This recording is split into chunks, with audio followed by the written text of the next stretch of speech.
event in our Connected Business Seminar series. My name is Colin Hughes and I'm head of the Graduate Business School here at TU Dublin. And I'm delighted to be joined this evening by Rob Pearcy, head of sales at LearnUpon, and Paul O'D, who's managing director at Select Strategies. So we're really excited about this evening's event, and it's all about scaling and with a particular emphasis on scaling sales. So the format is we've a couple of questions that we've invited in advance. So I'm going to direct a couple of questions at Paul and at Rob, and then we're going to open it up for a general Q&A at the end. So if you do have questions, please chat them, pop them into the chat function as we go. So just to do a little bit of an introduction for those of you who haven't read the bios.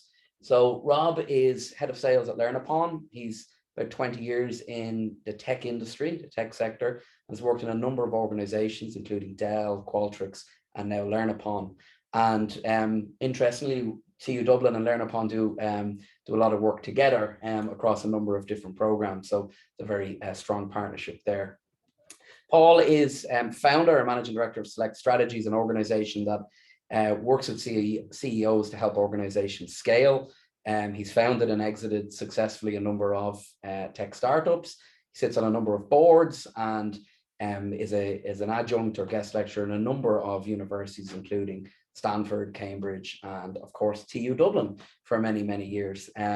Paul has just authored his third book with his colleague Emer O'Donnell, The Growth Roadmap. It's the third of your books that I've read, so you're probably near the top of my list for authors at this stage. And a fantastic book that we're going to delve into some of those insights this evening. And we're going to start there, Paul. So within the Growth Roadmap, you talk about 5 stages for successful scaling. And would you just give us a kind of an indication or a quick overview of those stages? Yeah, delighted to be here. And I know that there's quite a few of the participants here. Some of these messages hopefully will make some sense. So I think when we were writing the book, we were trying to write it as much from experience as possible. And we had, between Emer O'Donnell and I, about 25 years experience working with scaling companies or companies facing the challenge of really trying to scale their businesses. And 5 key themes kept on coming up again and again when we were doing the research for the book.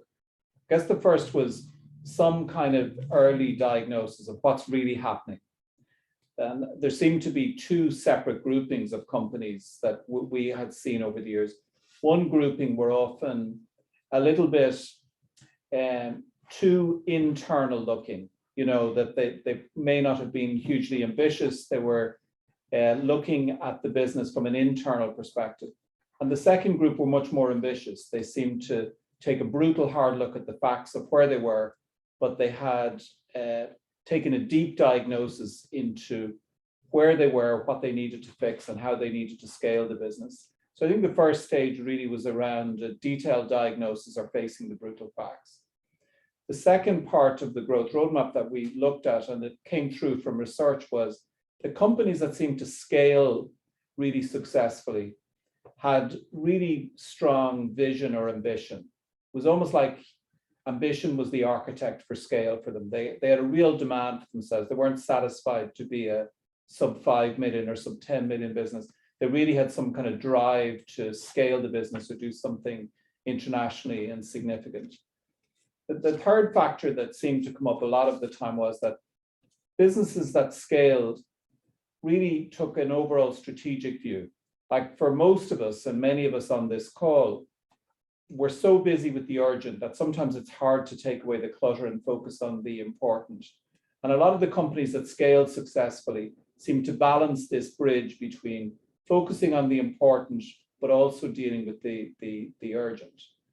And the fourth part that seemed to be very common in the companies that scaled well was that they were able to pick out the 3 or 4 big scaling challenges and really nail them. And one of the themes that came through again and again was that companies that scaled well went beyond the founder. They didn't just have kind of a super founder, which of course many of them had, or a super founder team, but they built out a leadership team to help scale the business. So there was this focus on a short number of scaling challenges. And finally, then they had a financial or metrics view that In stage 5, we saw companies that built a financial model and got the funding to really scale. So they were a few of the themes that we came across and tried to write about in the book, Colin. Great, really interesting. And we know that scaling is a difficult thing. And we're here discussing this evening because it's a very popular topic that comes up time and time again. And we know we've no shortage of really innovative, really exciting startups in the Irish landscape. But what are those kind of scaling challenges? What are the kind of top 3 scaling challenges that these organizations face? Yeah, so I think sometimes founders will say, oh, well, if we could get the funding, or if only this, or only that. I think the first scaling challenge is really to have clarity about what you're trying to do. Like it's easy to be consumed by the next customer or the next product. And of course, those things are really important. But I think the first part is to have an external view of the market. Like ultimately, as Drucker once said, the job of business is to make customers or find customers. So I think the first part is some kind of external in view rather than being, if you like, consumed with the beauty of the technology product or medtech product that they're building. So first is that external in view, to have some kind of international view from the beginning, setting up with the mindset of being born to scale. So I think that's number 1.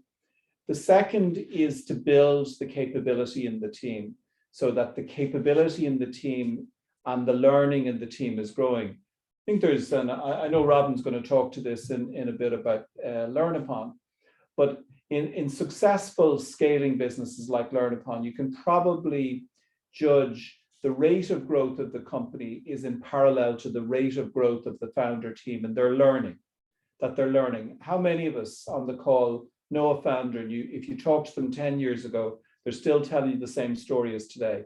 They're kind of caught or trapped in the mindset of today. So I think learning is the second part that really is the standout. So startups that learn. And I think then the third is really building capability in a deliberate way. Like when you go to build out sales, not to just assume that it's the same team, but to be able to bring in talent and experienced talent that's going to help you and fit with the culture of the organization. Okay, so that external view, that learning, I suppose, mindset, if you like, and the capability piece of the wider team. Great. And Robin, just to you from your experience, when we talk about scaling sales in particular, you have a lot of experience working in building sales teams, leading sales teams.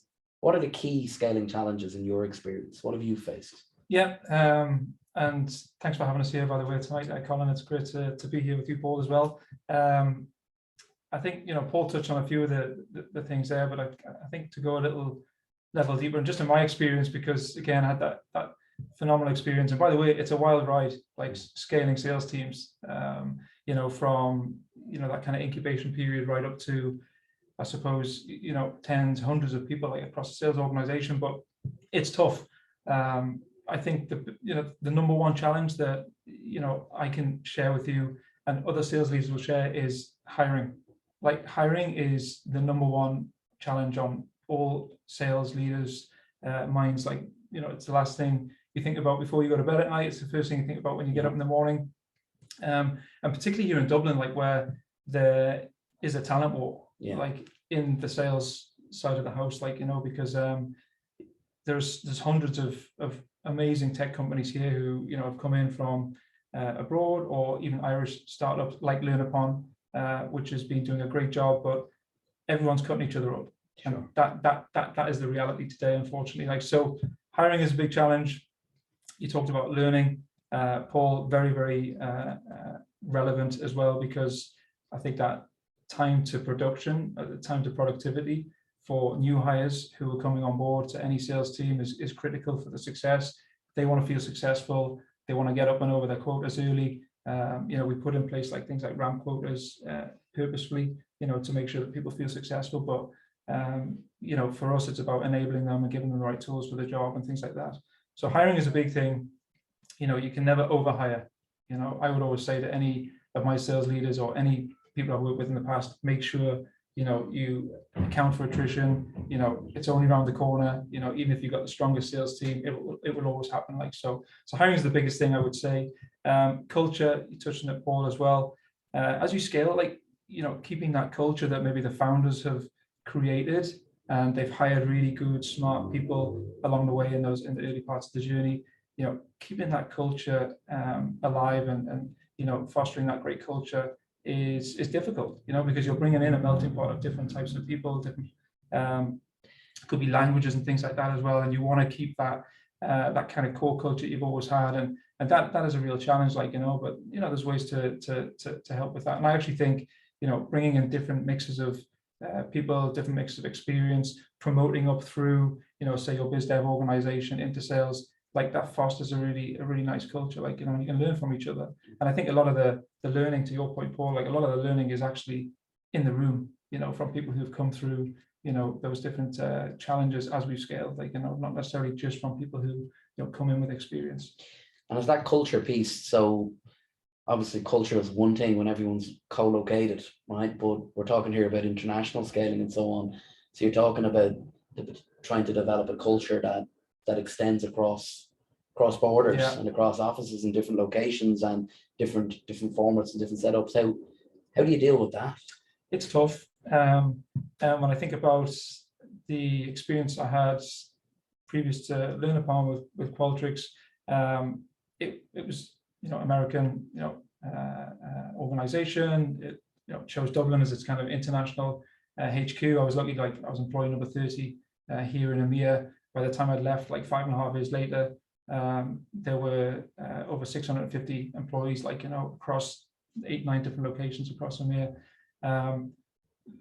Very tough. I think the one thing that we fell into the trap of is we thought we could hire people in different countries around EMEA and they'll be fine, whereas they weren't fine. And we found people were leaving within sort of 6 months of being offered a really amazing opportunity, maybe once in a career type of opportunity to go and scale a business out, but they were lost, and one of the reasons for that is because they didn't have that DNA that comes with being maybe in the HQ here in Dublin. So what we learned, and the things that I'm taking with me into LearnUpon as we scale as well, is that you have to send a landing team. If you're going to go out and you're going to set up offices around different regions and different countries around EMEA or globally, send a landing team, send people who have that DNA, or bring that leader, that first leader who you're setting up in a different country, bring them over to the HQ, bring them for 6 months if necessary, bring their families, let them really soak up the culture before they go back there, so that then they know exactly okay, cool,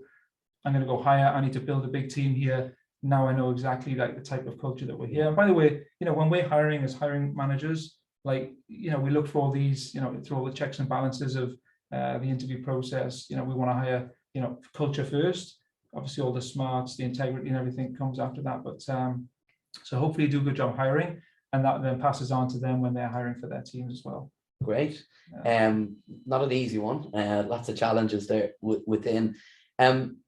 Just to focus a second on the nature of sales. So even before COVID, the nature of sales was changing. Increased digitalization of sales amongst every part of every business now in terms of digital transformation and so on. Paul, maybe one for you in terms of your experience in working with organizations. How has that change in the nature of sales impacted upon the approach to scaling? Well, I suppose the first part is that ultimately there are two processes going on. There's the sales process and the part that we're all very familiar with from our organizations, but ultimately it's a buying process. Yeah. And the customer is controlling the buying process, and customers will buy in the way that is easiest for them. So if you take any of us on this call, think of how we used to buy 5 years ago and how we buy today. So that consumer behavior is right in B2B now, and there's lots of stats, and I'm sure Robin would have similar stats as you would yourself, Colin, but the buyer is going increasingly down the buying process before any salesperson has come in. Yeah. And there's no doubt that COVID has accelerated that. Yeah. So the overlap between marketing and sales is kind of increasingly tight. Yeah. So the clarity of the value proposition, if you went back 10 years ago, a salesperson would be able to navigate and understand the buyer's perspective, whereas the sharpness of the value proposition is much more critical now than it was. And then the actual digitization of that journey, whether it be through video or different digital assets, is really important. And probably without taking out the human aspect at all, I suspect that the data and following the data trail right throughout that sales process to understand, well, what is working for us, what's not working, what do we need to tweak, how do we need to accelerate sales velocity. So sales is very much and always was a mix of art and science, but probably the leaning towards science is getting stronger as we go forward. But I'm sure, Robin, you some thoughts on that as well. Yeah, it's one thing I miss is the hustle of the sales floor. Okay, that's something that I think any salesperson out there, sales leader, that will agree. It's like just that walk up, just that learning, that sharing that you can do. Even like come to quarter end, you've got the madness of trying to close your deals. You want to get up to legal, you want to get up to finance. It's like, you got to help me out here, so you miss all of that, right? But you got to adapt, and Paul, you spoke very eloquently about a lot of the kind of challenges and how people have to pivot. But technology is critical, and we're using that ourselves. We, with LearnUpon, we started with a very small team of salespeople. It was 7 people when I first joined it 18 months ago, 7 account executives, and now we're up to 18, and we'll probably be 22, 23 by the end of this year, thinking about then, putting teams internationally. But that technology kind of brings it all together. Definitely seen a lot of creativity in our biz dev team. Hopefully our sales team are going to get creative like them as well, and get over that hump. But using things like Vidyard, which is a really good tool for selling. I get tons of BDRs hitting me up every day, with Vidyards, and making it very, very personalized, which definitely helps a huge amount, that personalization. Paul's right in terms of, it's a buyer's market. There's so much choice out there now, but also they've done a lot of their research by the time they even decide to hit, request a demo, on your website.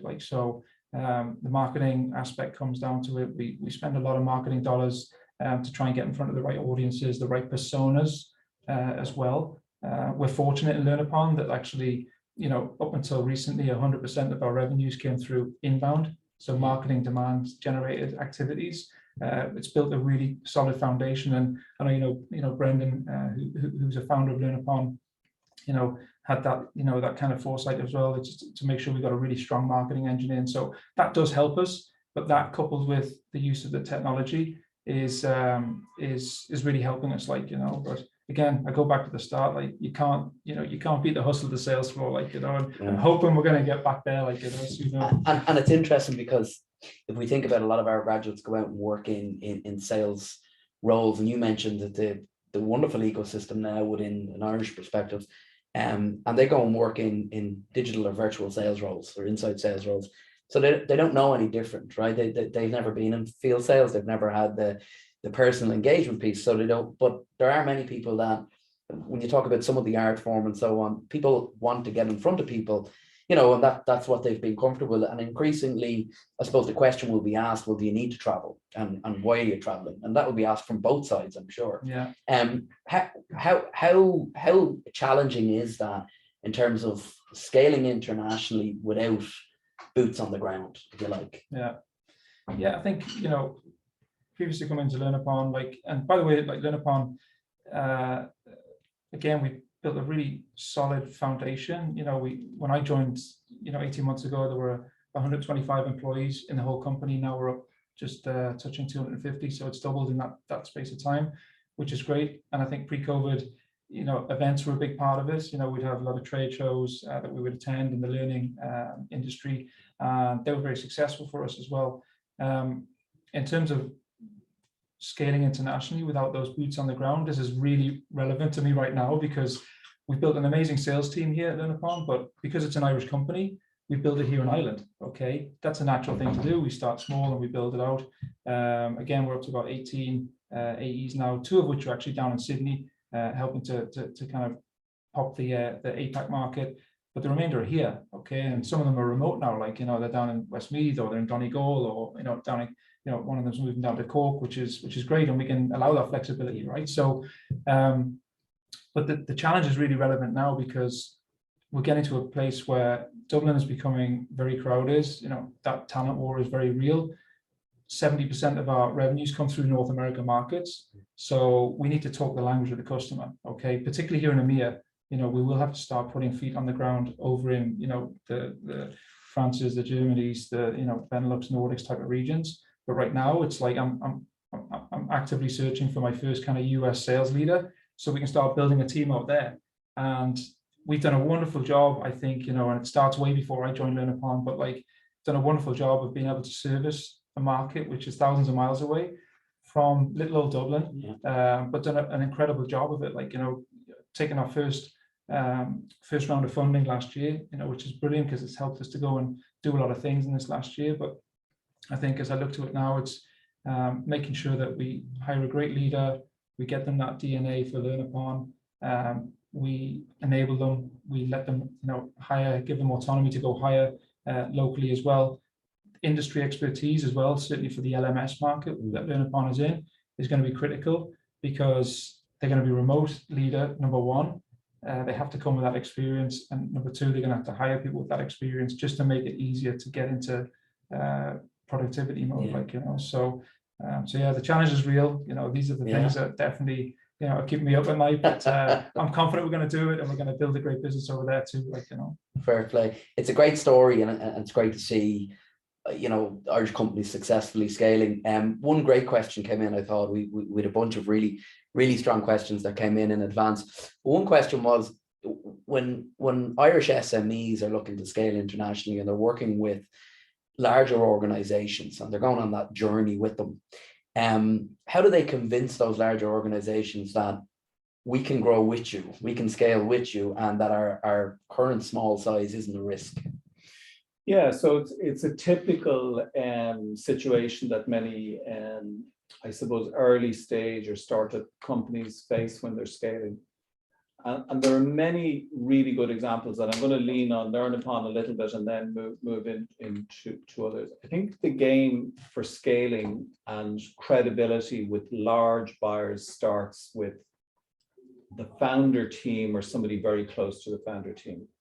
So if you were having a conversation with Brendan or Des at the start of LearnUpon, you would have been engaged by them through their knowledge, their intellect, their culture. You would have felt that you weren't being sold to, although I'm quite sure you were being sold to.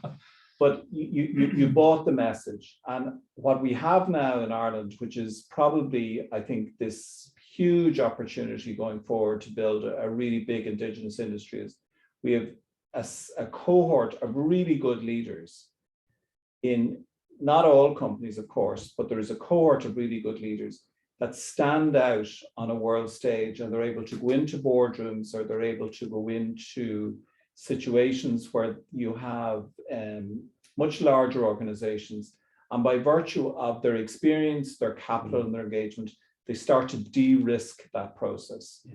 So I think that's the first piece of de-risking. The second part is they also become known in their sector. So they're building, and Robin used this word nicely earlier, they're building an ecosystem around them so that they're known for being expert in a particular domain. They're not kind of all things to all men, or they're not a mile wide and an inch deep, and they're not trying to, I'm going to be the Irish guy that'll just go and charm. Yes, of course you need to do all that, but they have a level of expertise and dynamism, and they're focused on a particular sweet spot sector and become known for that.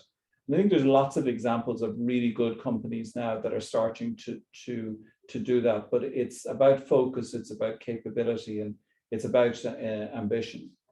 And it's interesting that you mentioned focus, because we had another question about focusing on sweet spot customers. And, you know, sometimes, you know, there's lower hanging fruit, or there's customers you engage at certain times of the journey that may hold you back from scaling? And I know there's some examples in your book on this, and there's that very good Steve Jobs quote around, it's only by saying no that you get to focus on the important things. How big of an issue is that? Maybe to you first, Rob. Be very clear about your sweet spot customers and having that discipline, I suppose, to maybe say no sometimes. Yeah, it's very important because you can lose a lot of time focusing on the wrong things, and this, I've seen this through, Qualtrics and, more recently to LearnUpon, but that ability to say no is critical. One thing we've done recently is, again, I talked about just the nature of, how we've grown the business through inbound, okay, and having that great marketing engine behind us. We know we can't sustain that, okay, just throwing more marketing dollars at it, it's not going to get us to where we want to go, right? So we've had to stand up the outbound element now, okay, which can be very daunting, particularly for maybe, half the team now who have never done that before. So it's about enabling them, okay, but we know that we can't get to where we want to go and knock off the milestones that we want to do without doing that. So, building that pipeline is going to be critical for us for the future, So, and it takes multiple different skill sets, to be able to do that, the technology, the enablement, etc. So, yeah, I mean, look, there's again, that myriad of challenges I've already talked about, with regards to that. But yeah, we keep plugging away and making sure that we're putting our best foot forward, because again, that's going to be trying to future-proof the future of the company. Again, we've got investment now through great partners, summit partners, and at some point in the future they'll be looking for that return on their investment. So we know the importance of laying these foundations now to make sure that we can scale that organization out. And it's interesting because you talk about some of those challenges down to laying certain foundations. Paul, what are the key foundations? Because I know we've discussed this before, and some organizations set up to scale and some don't. So you might talk to us a bit about that. Yeah, I think, and just to acknowledge actually now TU Dublin's role in that scaling for education is and learning, as I mentioned earlier, is a big happen. The international selling program that TU Dublin run with Enterprise Ireland and also product management, all of these skill sets and building capabilities are very important. So no question, capability building is really, really important. The question you raise on sweet spot or being clear about what is your ideal customer, I think that becomes a pretty important piece of the mix. Now, that's not something that can be done academically on a whiteboard or on a flip chart. It's something that needs to happen in reality. But over the years, I've seen many companies locked into a set of customers that may or may not be a good fit for them, but they spend all their energy and resources and best people over here on what I think of sometimes as a sour spot. Whereas if they were really a little bit more disciplined and tried to focus on that set of customers that were an ideal fit for what they do, they would scale a lot more quickly. Yeah. So inadvertently, they can be locked into a system here that is a big inhibitor to growth. Yeah. So I think that kind of strategic direction is number one. You obviously need excellence in delivery, because customers and reputations in this global world that we're in, there are reviews on various review sites as quickly as somebody uses something. So transparency is much clearer. So you need an extremely strong delivery engine. And sometimes that needs, somebody that has come with a COO or chief operations officer experience that has come from a much larger organization that understands moving from 10 to 20, 200, 500 people, that they've been on that journey before.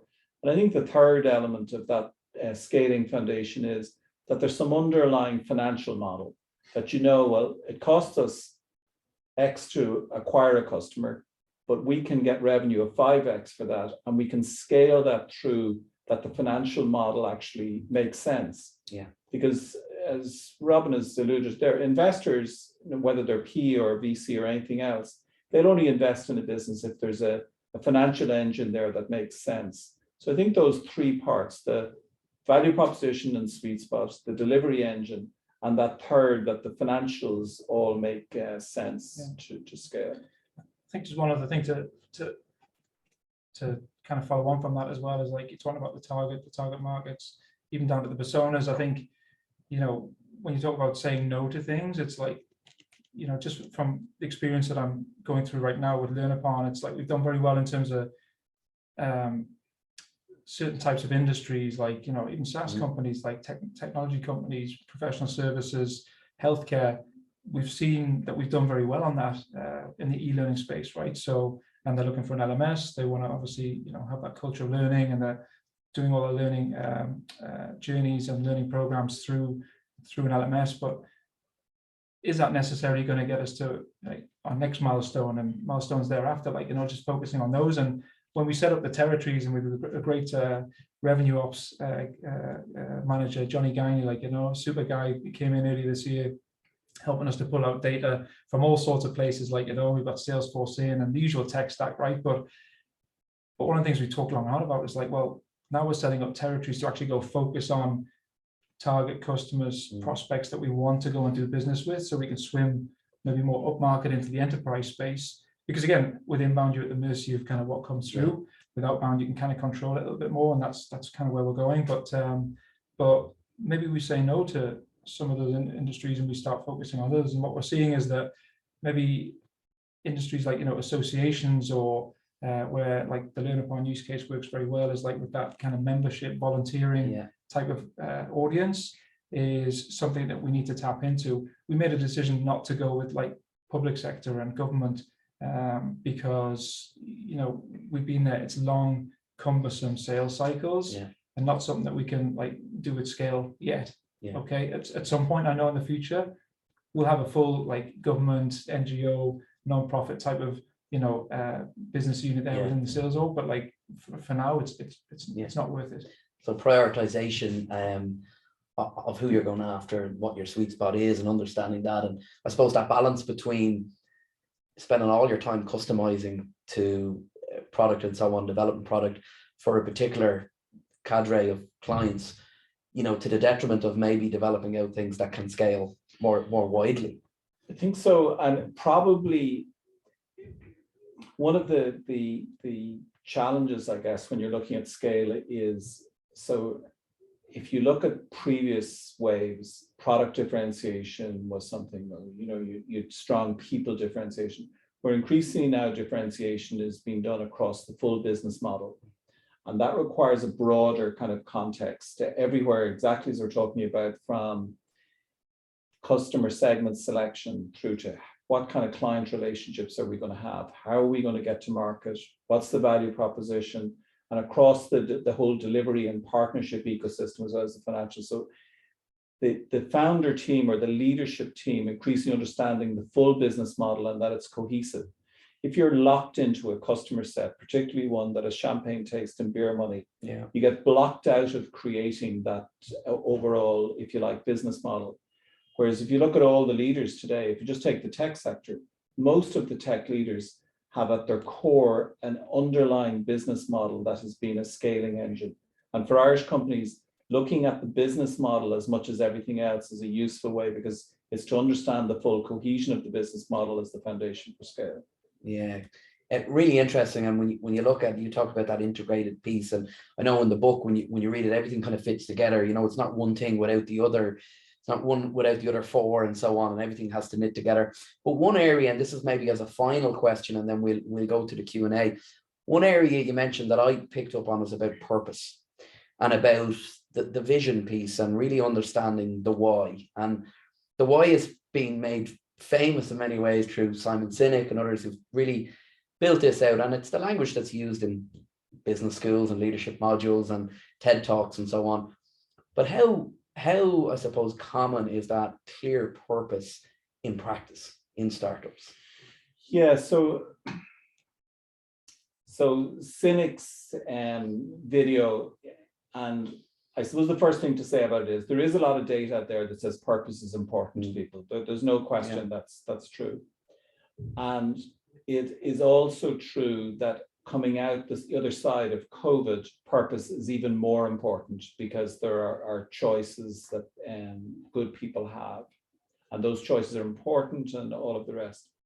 I think the big difference on purpose is in Indigenous businesses. With all due respect, I kind of find it difficult to be in a multinational of hundreds of thousands and feel the purpose. Now, that may be just me being cynical.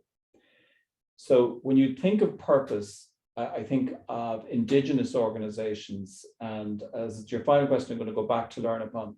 Purpose for me in a LearnUpon sense was when the whole floor was there. I'm going in to meet Brendan, and he'd be down in the corner, and he'd be the person answering the door. He'd be the person making the cup of tea, and you'd ask him, well, how was he? And he'd say he was a bit tired because one of the guys had gotten sick overnight, so he was covering Australia. So he finished the last call in Australia at 3:30. And I asked him a kind of stupid question for me, of course. Said, well, what was the call about? And he tried to explain the technicalities of it. So it kind of lost me. And then Brendan, in his humbleness, said, well, he wasn't sure either. But the customer was happy to hear that they were getting support there. So I think there's a humbleness, there's a respect, and also, as well as that, there's a mission which is deeply foundational, not in a boastful way, but there's an integrity there. And I think that purpose about doing something important is there in a lot of the really good founder teams. You kind of see it in the behaviors and actions rather than somebody shouting from a pulpit about, they're saving the world or whatever. You know, Robin, what's your thought process? It's good to hear that. And actually, you've got Brendan spot on, and having worked with him now for a little while, he's still very, very humble, and it's nice to have that from a founder.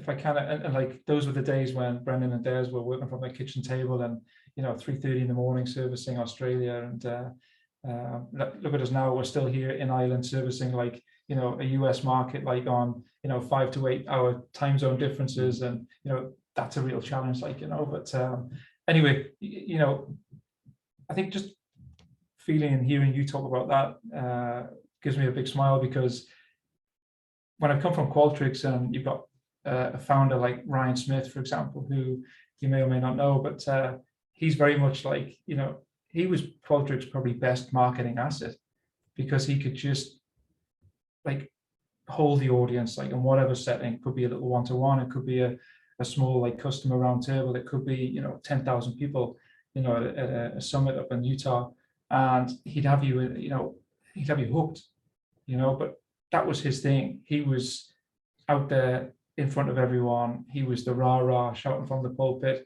and he got people really engaged that way, and you come to a company, an Irish company like LearnUpon, where Des and Brendan are super humble, highest integrity. They put people before anything else, and it's really nice to be part of that. I've seen both sides of it now, but certainly within the company, when we have a great quarter or we sign a big deal, we celebrate very quietly, and we just kind of get on with the day job, and that's a different kind of culture from what I've been used to, but it's a nice culture in its own right, because you don't have to be that kind of Ryan Smith, if you shouting from the rooftops, you can get the same results and maybe even better results from a different type of approach. And I think that's kind of inherent in LearnUpon's culture. Yeah, it kind of reminds me of some of the level 5 leadership stuff, the Jim Collins, the humility being the one of the key attributes of successful leaders in organizations, CEOs that many people had never even heard of, right? And these really high-performing, consistent high-performing organizations. So with many different types of leadership. Folks, that's great. We're gonna pop. We've a couple of questions here, and we've 20 minutes or so for a couple of questions. So first one here from Jer, I think. So I'm interested in hearing some thoughts on linking sales and product strategy when attempting to scale. So what do you see is the key for success from a product perspective to support sales and scaling a business? Whoever wants to take that. It's a great question. Maybe I'll kick off, Paul, and then you can add your thoughts, but we have a fantastic product team, and we've got a great engineering team, which is based in our tech hub down in Serbia. We've a fantastic head of product. We butt heads a little bit sometimes, but I think that's because just by the very nature of sales, there may be something in our product that a customer or a prospect wants, but we don't do it. And we're there shouting from the roof, hey, look, we'd love to get this enabled and turn this on, it'll unlock all this revenue, etc., etc. But what we have to be very respectful of is the product roadmap. And there's a vision there, you know, I'm sure for every company when it comes to their own product, like, and LearnUpon's no different, but, you know, we have a vision of what we want to do. We have a vision of like what we don't want to do, who we don't want to become, if you like, maybe a competitor or two. Yeah. So we're plowing our own kind of furrow, if you like, and that's fine. And, you know, LearnUpon LMS will serve, you know, hundreds of thousands of organizations around the globe at one point in the future. But we've got to bring it back to, there's a product strategy. Okay, sales, we want to sell everything. We want to sell to everyone, you know, whatever it takes. But we've got to be very respectful of the product strategy. So Lisa and I have a great working relationship. Our teams are very well integrated. You know, they would sit on my sales leadership meeting and sales team meeting every couple of weeks. And we keep that channel of kind of communication going. Okay, so we use Slack internally, you know, but we can very easily jump on a call, and it's like, look, maybe for a big deal, you know, where it's maybe a 6-figure deal that we want to go run down, there's things that maybe we have to deviate from, you know, the kind of stringent roadmap, if you like, and we need to think, okay, how can we go and take this deal down? And that's when the product team come into their own, because they really help to brainstorm. They really help to say, okay, look, maybe we can accelerate this feature. We can turn on, we can use them as a beta, but let's set the expectation very early with this prospect that whilst we don't do that now, or whilst, you know, it's still in build, if they're willing to go on the journey with us, like, we will go there with them. And we've won a lot of business that way. You know, we're proud of that fact, but we're always very open and honest with our prospects to say, look, you know, if we don't do something, we'll say that, but, you know, we can very easily engage with our product team to say, look, we think this is going to be a great logo that we need to take down. Like, let's chat about that. And they're very open to that. So there's a really nice tie-in with product and sales, plus our marketing teams, etc. But yeah, it's critical to have that open lines of communication. We can't just go off rogue and do this and say we'll do this. The customer experience is going to be awful, you know. So yeah. So it's that partnership piece internally and externally to go on that journey. Yeah, very much so. And product management as an enabler of scale is a really, really strong enabler, because in a sense, and it's interesting, as in Ireland business model changes, increasingly a lot of the tech development is not done in Ireland. So our capability along the product management ladder probably needs to scale upwards and improve. And I know TU Dublin are doing very good work on product management in particular, but product management as an understanding of what's the customer job to be done? How are we going to do that better than anybody else, and deliver it consistently in partnership with sales and the rest of the organization? But that product management skill is a very, very finely balanced one, because it often comes initially from the founder, but when you go from 100 to 500 to 1,000 customers, product management is at the nexus of decisions to be made, and poor decisions that drag the organization down a particular path unnecessarily can delay scale. So I completely agree. That kind of head of revenue, head of sales, and head of product management, those two disciplines are really important. Needs a partner, and we often have those discussions internally about international selling and our product management suite of programs, and how there's so much overlap there, and it's increasingly obvious in terms of those two functions working together. There's a really good example there, just of, like, you know, when to say no, you know, to help scale. It's like that, like, you know, we were earlier we have to be kept honest by, you know, our product team to make sure that, like, no, we're not going to do that. And we just got to suck it up, and that's fine, you know, because actually it's helping. Divert and focus. Yeah, great. Okay, another question here. Can you talk a bit about selling internationally from Ireland? At what point do you put boots on the ground in the new international market? What strategies would you suggest to de-risk as much as possible? Okay, so we've covered a few bits of them, but I suppose one of the points from that is, at what point maybe do you make that decision? Which is kind of probably an interesting one that you're grappling with at the moment. Yeah, I mean, selling internationally. By the way, it's fun selling from Ireland into the US, okay? And that, again, that's our biggest market, right? Like, I'm not Irish, right? As you can probably tell by my accent, like, I'm English, right? And by the way, probably not English because I'm a Geordie, right? So that's up for debate, right? We'll talk about that later maybe. But actually, selling from Ireland, and obviously the core of the team is Irish. That's one of our unique selling points. Like, because the team will get on the phone with a prospect. And again, it's come through an inbound lead, and like, there could be an Irish surname there at the end of it, but they're obviously, however many generations from Irish removed, like, but it just stimulates a really good conversation, like, and they say, oh yeah, my grandfather was from Ireland and this. And so actually we take it as a plus point that we're here in Ireland and we're selling to international markets thousands of miles away. And there's a lot of common ground, like, and I think it helps us win, like, in a lot of cases. So that's one thing. At what point do you put boots on the ground in a new international market? Again, we're fortunate enough that Brendan and Des had the foresight that, like, look, we want to build something special. Like, we've worked in a company like, say, WBT before, where they had seen same old, like, how do we create something really special like this, e-learning tech, and create our own LMS? Like, we know the pitfalls, we know what customers like, what they don't like. Let's go and do it ourselves. They had the foresight back then to say, we're going after the US market. That was a big decision.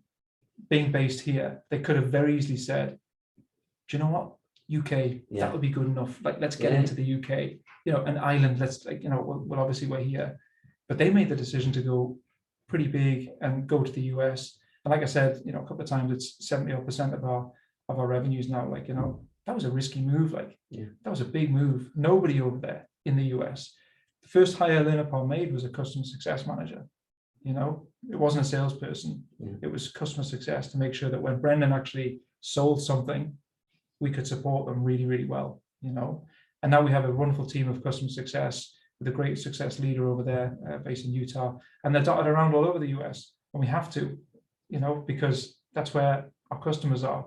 So, but from a sales perspective, we're here selling to the US, like, and I think we're at the inflection point now when it comes to, we're building critical mass here.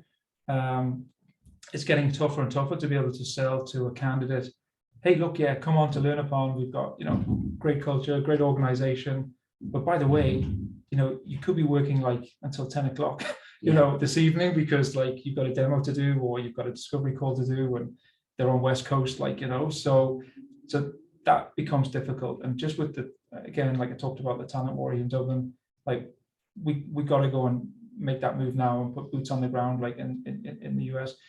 The other thing is, when it comes to the EMEA markets, because that might be relevant for a lot of people on the call here, but, like, language is a big thing. And here in Ireland, like, we've done very, very well in terms of being able to, hire languages, or salespeople with languages. This is in Qualtrics, by the way. We haven't really gone proactively after the EMEA market yet with LearnUpon, but when we do, I'll hire languages here in Ireland as much as I can. And then there'll be a time when actually we need to go into the Benelux, or we need to go into the Nordics, and we need to hire locally that language, or France or Germany, let's say. But, for now, we can service all of the English speaking markets, let's say, with Indigenous Irish people, Middle East, Africa, Northern Europe. That's the norm, like, in tech. So we can do very well from that. But I think, certainly as we scale, we got to go put boots on the ground. Like, that time is coming now. Yeah. Great. Paul, anything to add to that one? Or? No, I think that covers it really well.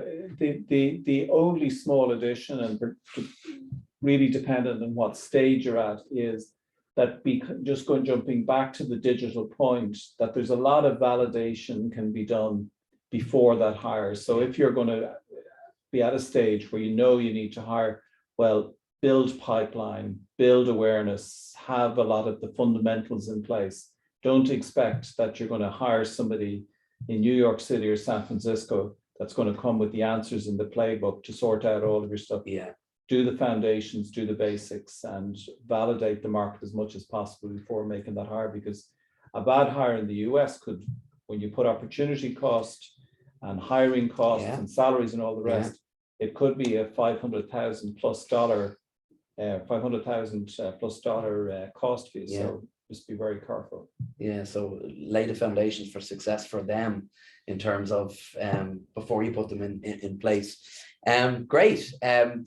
I'm not sure if we have any more questions there. I think we're nearly out of time. folks, I'd like to thank both of you. I think it's been a really fascinating conversation. It's great, Paul, your experience of working with a multitude of Irish companies and helping them scale, and Rob, your experience in working, and particularly with LearnUpon as a really crucial success story, has been great, and one that we had a lot of interest in this evening. A lot of people wanted to hear that story, so I think that's great. Thanks to everyone on the call for coming along this evening, and thanks for those of you who submitted questions in advance.